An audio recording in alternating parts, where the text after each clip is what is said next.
Buyrak tosh kasalligi bo'lgan bemorlarga tosh ko'chganda beriladigan tavsiyalar. Tosh buyrakdan siydik yo'liga tushgandan keyin buyrak dimlanishi natijasida kuchli og'riq bo'ladi. Bunday vaziyatda birinchi yordam sifatida og'riqsizlantiriladi va suyuqlik ichish keskin kamaytiriladi. Suyuqlik ichish kamaytirilmagan holatda buyrak shishi, dimlanishi kuchayib boradi. Bu bilan birgalikda og'riq ham kuchayadi. Bu vaziyat uzoq davom etsa, buyrak qurishiga olib kelishi mumkin.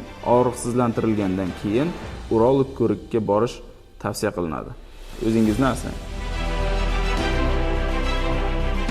Buyrak tosh kasalligi bo'lgan bemorlarga tosh ko'chganda beriladigan tavsiyalar. Tosh buyrakdan siydik yo'liga tushgandan keyin buyrak dimlanishi natijasida kuchli og'riq bo'ladi. Bunday vaziyatda birinchi yordam sifatida og'riqsizlantiriladi va suyuqlik ichish keskin kamaytiriladi. Suyuqlik ichish kamaytirilmagan holatda buyrak shishi, dimlanishi kuchayib boradi. Bu bilan birgalikda og'riq ham kuchayadi. Bu vaziyat uzoq davom etsa, buyrak qurishiga olib kelishi mumkin.